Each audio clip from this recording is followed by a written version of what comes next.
कमला भूतिया, सस्पेंस से भरपूर डरावनी कहानी। ये कहानी एक ऐसी लड़की की है जिसका नाम था कमला।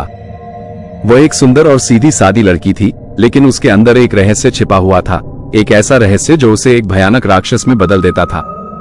कमला की शादी एक बहुत ही धनाढ्य परिवार में हुई थी।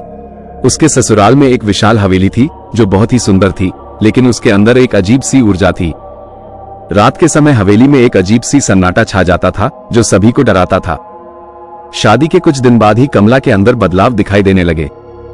वह रात के समय अजीब सी आवाजें निकालती थी और कभी कभी तो वह अपने कमरे से बाहर निकलकर हवेली के गलियारों में घूमती रहती थी। उसका चेहरा पीला पड़ जाता था और उसकी आंखें लाल हो जाती थी। एक रात कमला के ससुर ने उसे हवेली के तहखाने में देखा। वो वहां जाकर जोर जोर से हंस रही थी और उसके चेहरे पर एक खौफनाक मुस्कान थी। ससुर ने डर के मारे चिल्लाया और कमला को पकड़कर उसके कमरे में बंद कर दिया। उस रात हवेली में एक भयानक घटना घटी।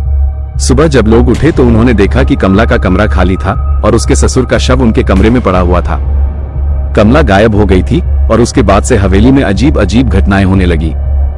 लोग कहते हैं कि कमला की आत्मा हवेली में भटकती रहती है और वो उन लोगों को सताती है जो उस हवेली में रहने की हिम्मत करते हैं। कमला भूतिया की कहानी आज भी लोगों को डराती है और हवेली में रहने वालों के लिए एक सस्पेंस से भरा हुआ रहस्य बनी हुई है। ये कहानी आपको डराने के लिए नहीं है, बल्कि आपको ये बताने के लिए है कि कभी कभी दिखने में कितने भी अच्छे लोग हों, उनके अंदर भी कुछ अंधेरा छिपा हो सकता है। इसलिए हमें हमेशा सावधान रहना चाहिए और किसी पर भी भरोसा करने से पहले 2 बार सोचना चाहिए। कमला। ये सन 1987 की बात है। एक छोटे से गांव में रहने वाली कमला नाम की एक लड़की थी। कमला बहुत ही सुंदर थी और गांव के सभी लड़के उस पर मर मिटते थे, लेकिन कमला किसी से प्यार नहीं करती थी। वो सिर्फ अपने सपनों की दुनिया में जीती थी। एक दिन गांव में एक नया लड़का आया। उसका नाम था राहुल। राहुल बहुत ही हैंडसम था और कमला को पहली नजर में ही पसंद आ गया। राहुल भी कमला को देखकर मुस्कुरा दिया। राहुल और कमला की दोस्ती हो गई।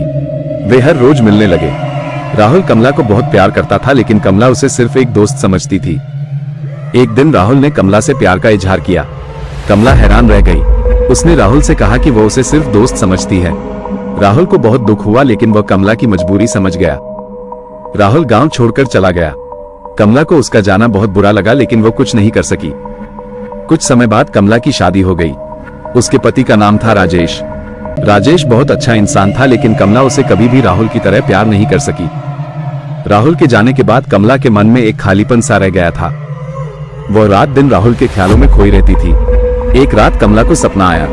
सपने में उसने देखा कि राहुल खून से सना हुआ है और उसे पुकार रहा है। कमला डर गई और उठ गई। उसके बाद से कमला को रोज रात को राहुल का सपना आने लगा। वह बहुत डरने लगी थी।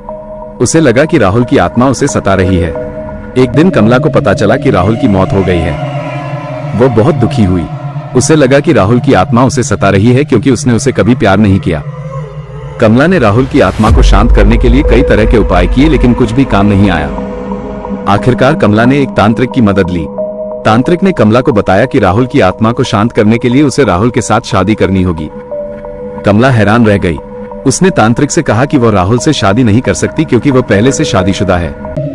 तांत्रिक ने कहा कि अगर कमला ऐसा नहीं करेगी तो राहुल की आत्मा उसे कभी नहीं छोड़ेगी। कमला बहुत डर गई। उसने तांत्रिक की बात मान ली। उसने अपने पति को छोड़ दिया और राहुल की आत्मा से शादी कर ली। उसके बाद से कमला को राहुल का सपना नहीं आया, लेकिन वो कभी भी खुश नहीं रह सकी। वो हमेशा राहुल के ख्यालों में खोई रहती थी। कमला की कहानी हमें बताती है कि प्यार को कभी भी टाला नहीं जाना चाहिए। अगर हम किसी से प्यार करते हैं तो हमें उसे बता देना चाहिए, वरना बाद में पछताना पड़ सकता है।